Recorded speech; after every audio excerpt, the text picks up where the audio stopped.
جی welcome back ناظرین،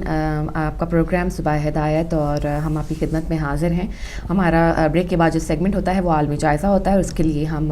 بغیر کسی قسم کی تاخیر کیے علی بھائی کے پاس چلتے ہیں۔ شکریہ سر۔ تو ناظرین، عالمی جائزہ سے پہلے ہم آپ کو نماز کی ٹائمنگ اپڈیٹ کرایا کرتے ہیں۔ تو نماز کی ٹائمنگ اپڈیٹ کر لیجئے۔ آج ظہرین ہوگی 1:02 پہ، اور مغربین ہوگی 8:02 پہ، اور فجر ہوگی 4:38 پہ کل۔ یہ تو تھی نماز کی ٹائمنگ، اور نماز کی ٹائمنگ کے بعد ہم چلیں گے کوئکلی اپنے سیگمنٹ عالمی جائزہ کی طرف۔ اور عالمی جائزہ میں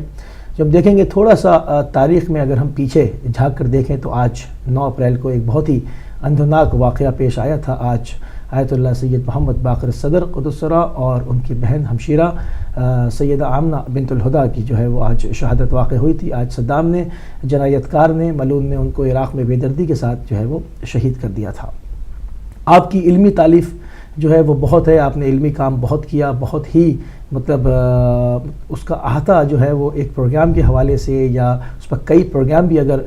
بیک ٹو بیک کیے جائیں تو آپ کی جو علمی خدمات ہے اس کو جو ہے وہ کور نہیں کیا جا سکتا۔ مگر اپنے سیگمنٹ میں چونکہ آج کا دن ہے تو ہم ان کی یاد کو تازہ کرنے کے لیے جو ہے وہ آپ کے لیے ہم نے کچھ چھوٹی سی ایک ڈاکیومنٹری، ایک شارٹ کلپ جو ہے وہ مہیا کیا ہے، کہ اس میں تھوڑا سا جو ہے وہ لوگ جو ہمارے ناظرین جو بالکل جو ہے وہ اس پہ تھوڑا سا شغف رکھتے ہیں یا جن کو اس بارے میں نہیں پتہ ہے، تو ان کے لیے ایک دعوت فکر بھی ہوگی کہ ہمارے پاس کتنے قیمتی جو ہے وہ اثاثے جو ہے وہ ہمارے پاس رہے ہیں، اور ہم نے فائدہ بھی اٹھایا ہے، اور بدقسمتی سے بعض لوگوں نے ان کو نہیں پڑھا تو ہم نے ان کو کھو بھی دیا ہے۔ تو ان لوگوں کے لیے چونکہ آج کل انٹرنیٹ کے اوپر تمام چیزیں اور سب مواد جو ہے وہ موجود ہوتا ہے، تو جن لوگوں نے ابھی تک ان کی شخصیت کی طرف توجہ نہیں دی ہے تو امید ہے کہ وہ اس چیز کو دوبارہ سے اپنا جو ہے وہ براؤز کریں گے اور اس کو دیکھیں گے کہ ہمارے اسلام کے دامن میں کس قدر عظیم المرتبت شخصیتیں جو ہے وہ گزری ہیں۔ تو چلیں گے ایک شارٹ کلپ کی طرف، امید ہے کہ آپ کو پسند آئے گا۔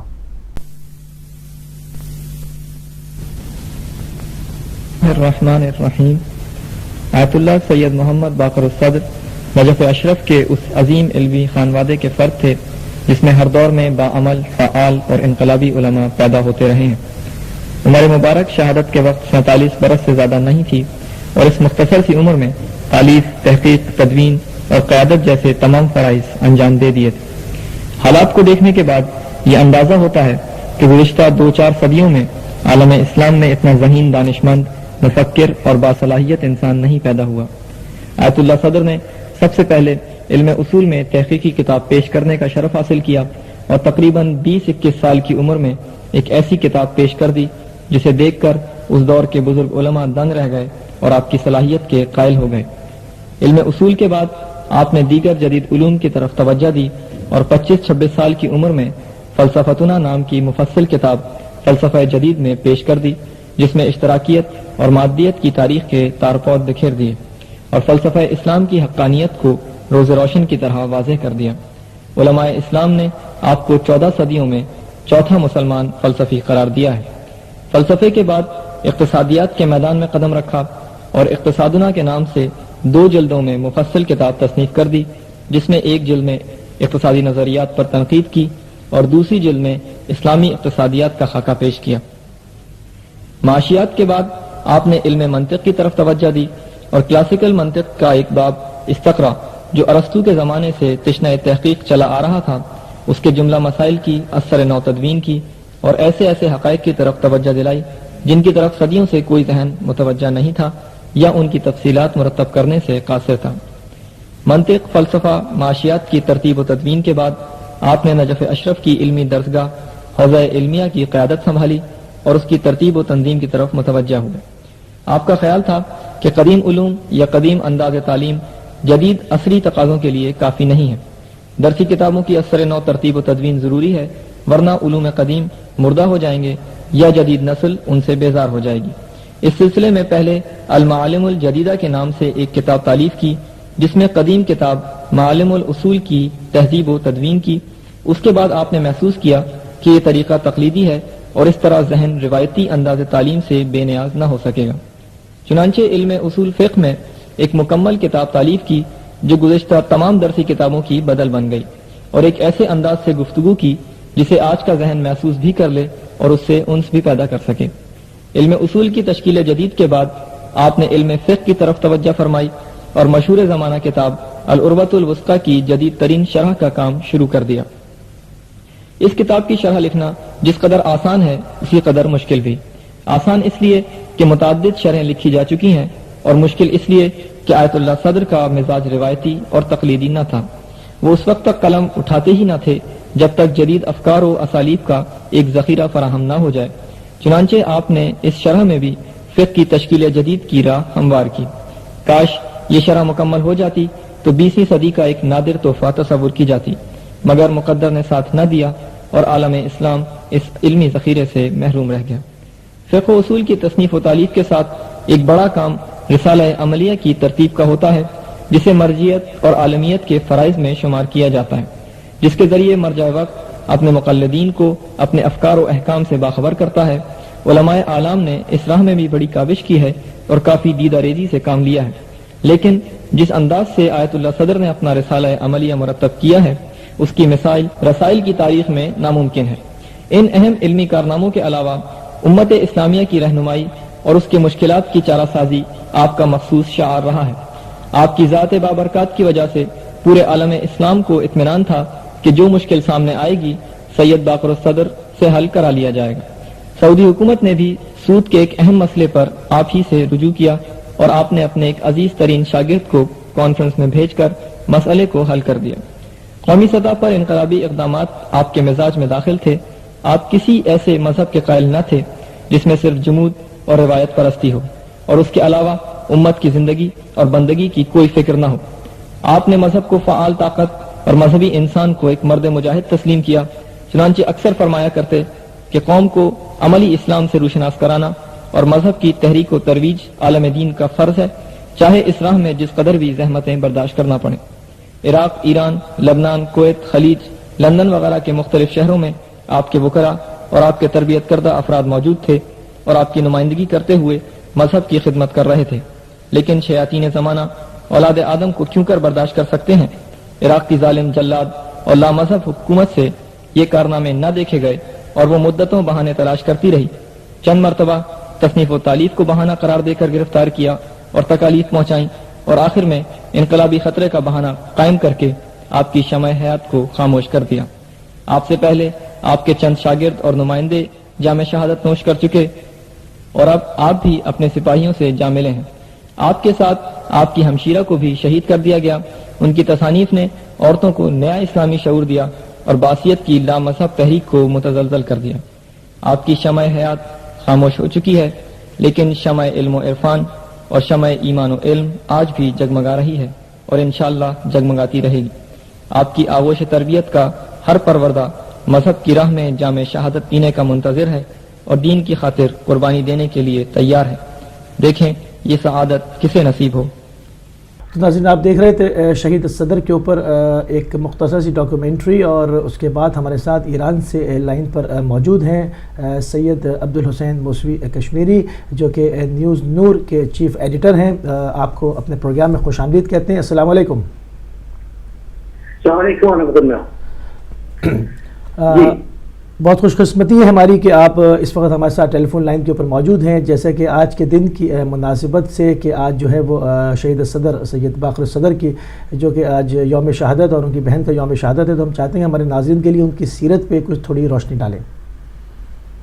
بسم اللہ الرحمن الرحیم۔ یہ بے خوشی کی بات ہے کہ مجھے یہ سعادت حاصل ہو رہی ہے کہ ایسے مجاہد کے بارے میں بات کریں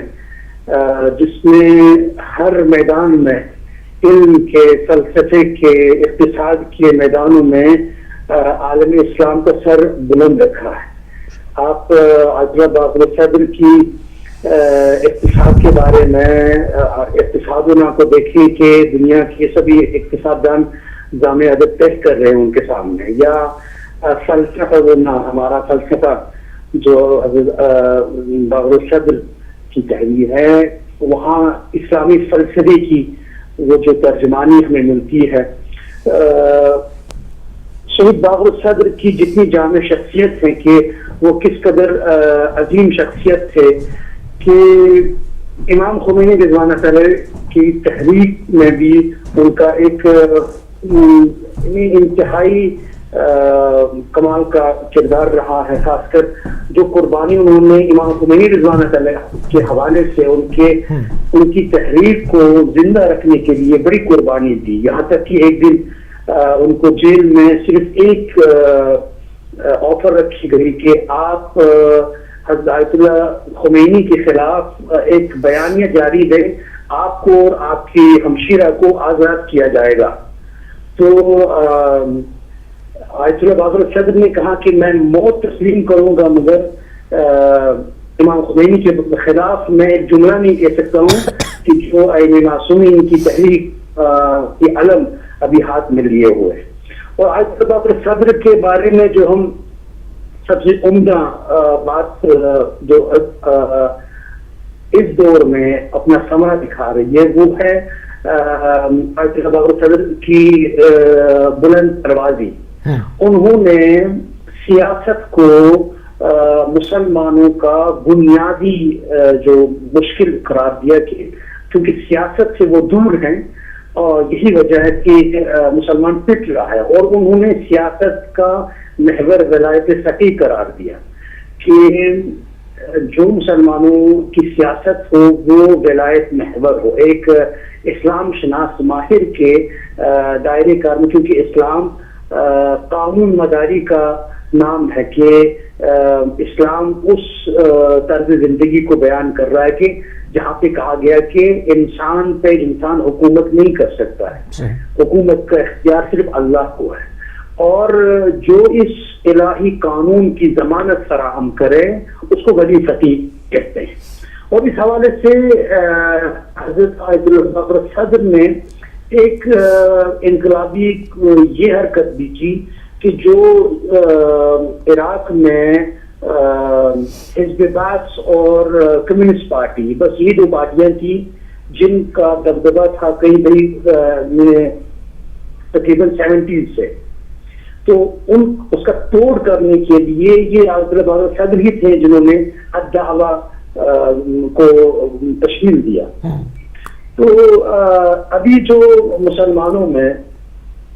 انقلابی اور سیاسی شعور دیکھنے کو ملتا ہے وہ یا باقر صدر کے افکار اور شہادت کا نتیجہ ہے یا امام خمینی کے عملی تجربے کا. صحیح. تو یہ تمام چیزیں دیکھ کر جو کہ آج موجودہ عراق کی جو صورتحال ہے وہاں پر آپ دیکھیں کہ بہت جو بیداری کی لہر اپنے جو ہے اوج کے اوپر ہے، تو اس میں بلا شبہ یہ کہا جا سکتا ہے کہ یہ تمام اس کے پیچھے جو ہے وہ شہید صدر کا خون ہے. یقیناً، کیونکہ ایک بہت پرانی یہ بات ہے کہ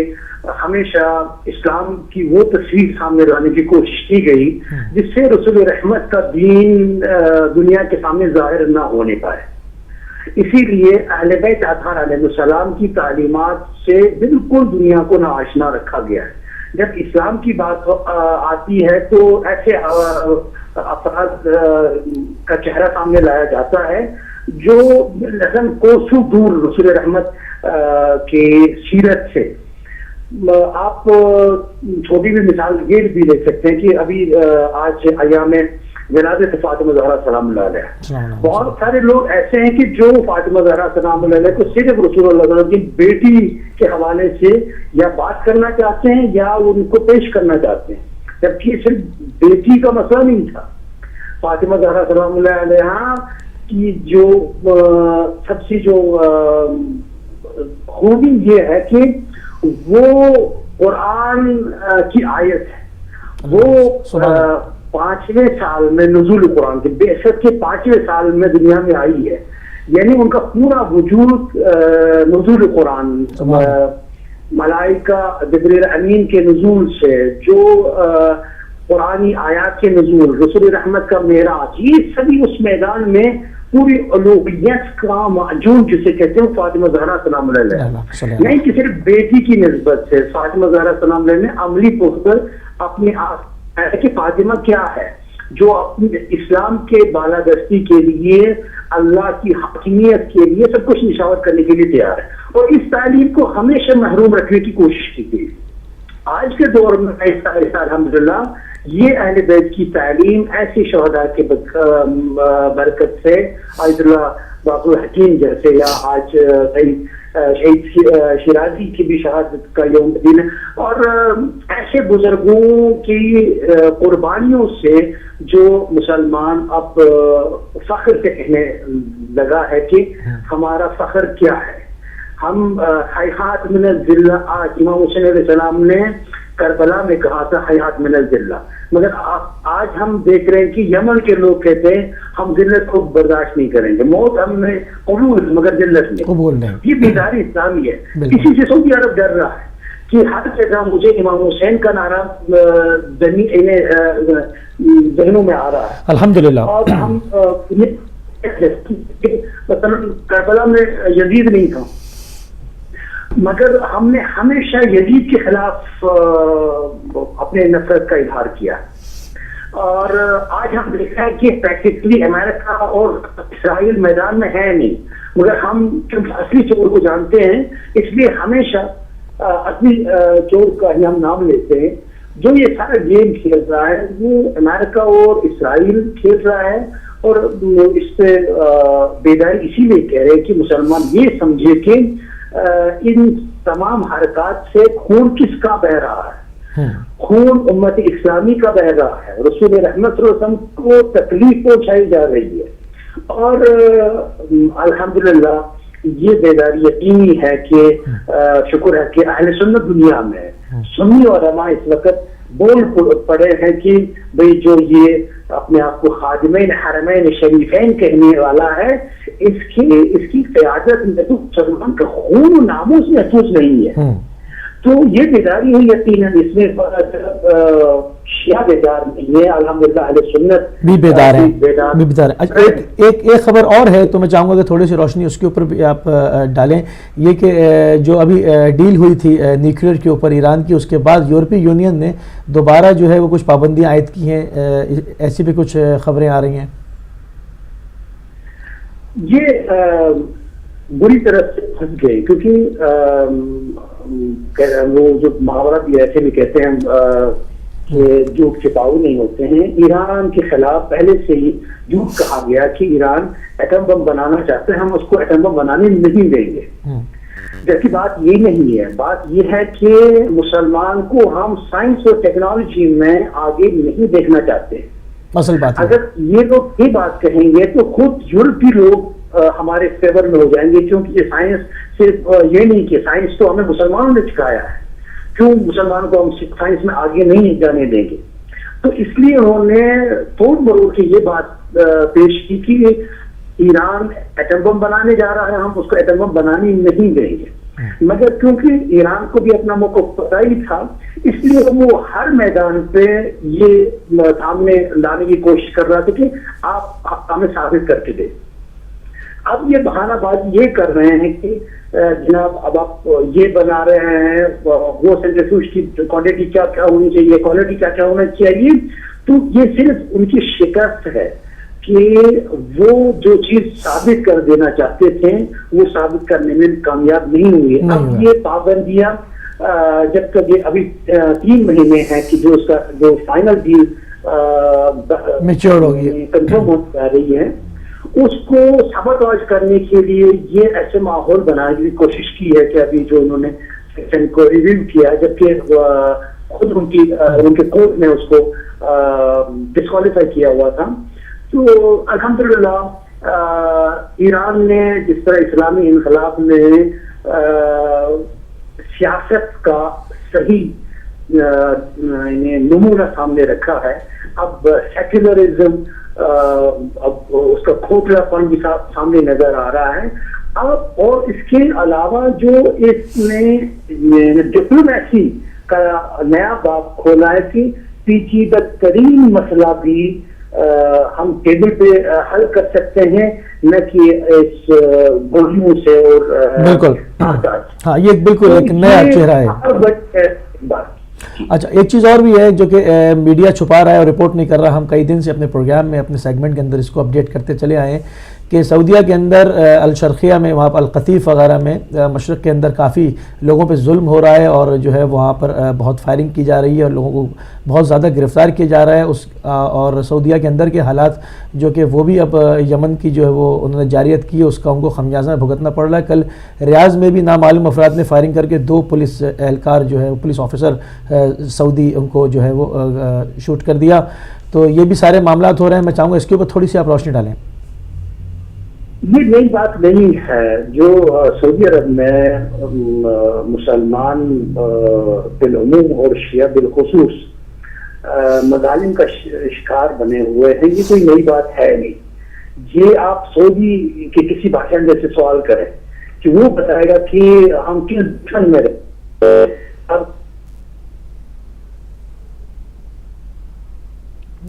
میرے خیال سے لائن جو اس میں کچھ مسئلہ پیش آ رہا ہے، مسئلہ ہو گیا، لائن ڈراپ ہو گئی ہے۔ ناظرین کوئی بات بہرحال ہمارے ساتھ ایران کے شہر قم سے موجود تھے نیوز نور کے ایڈیٹر ان چیف سید عبدالحسین موسوی کشمیری، آپ نے ان کی گفتگو سنی اور کہ اسی کے ساتھ یعنی یہ چیزیں تمام جو ہے وہ واضح ہو جاتی ہیں کہ کس طرح سے جو ہے وہ انہوں نے کنٹرول کرنے کی کوشش کی ہے تمام حق اور سچائی کو، مگر آپ نے دیکھا کہ کس طرح سیاست کا بھی جو ہے وہ پازیٹیو استعمال ہوتا ہے اور کس طرح جو لوگ مطلب ہمارے پاس عالم اسلام کے پاس یہ بڑی خوش قسمتی ہے کہ ہمارے پاس اس طرح کے لوگ جو ہے وہ پیدا ہوتے ہیں کہ جن کی علمی کاوش اور علمی جو کہ صلاحیتیں ہیں اس کو دنیا ماننے پر مجبور ہو جاتی ہے اور ان کا سکہ جو ہے وہ قیامت تک جو ہے وہ کوئی مطلب اس کا رد و بدل نہیں ہو سکتا، اس کو چھپایا نہیں جا سکتا۔ تو شہید صدر کی شخصیت پہ تھوڑی سی روشنی ڈالنے کی کوشش کی گئی، وہ بھی ان میں سے ایک ہیں۔ تو اسی کے ساتھ جو ہے وہ ہمارا عالمی جائزہ کا جو سیگمنٹ ہے وہ اپنے اختتام کی طرف جاتا ہے اور آج کا جو ہمارا ٹاپک ہے وہ ہے شادی۔ ہم نے اس کو اس لیے شادی آج رکھا ہے کیونکہ ہم اگر اس کو ایک برائٹ اس کے اندر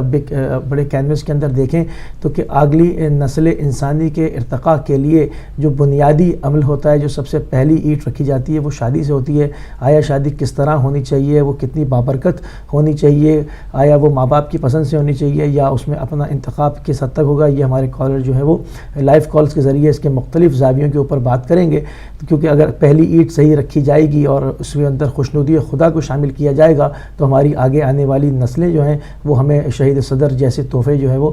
دنیا میں جو ہے وہ ملتے رہیں گے اور اسلام کا نام جو ہے وہ بلند سے بلند ہوتا چلا جائے گا۔ تو آج اس کے اوپر گفتگو کریں گے کہ شادی کیسی ہونی چاہیے۔ تو اپنے اس سیگمنٹ کا جو ہے وہ اختتام باقاعدہ ہوتا ہے اور چلیں گے سسٹر سحر کی طرف۔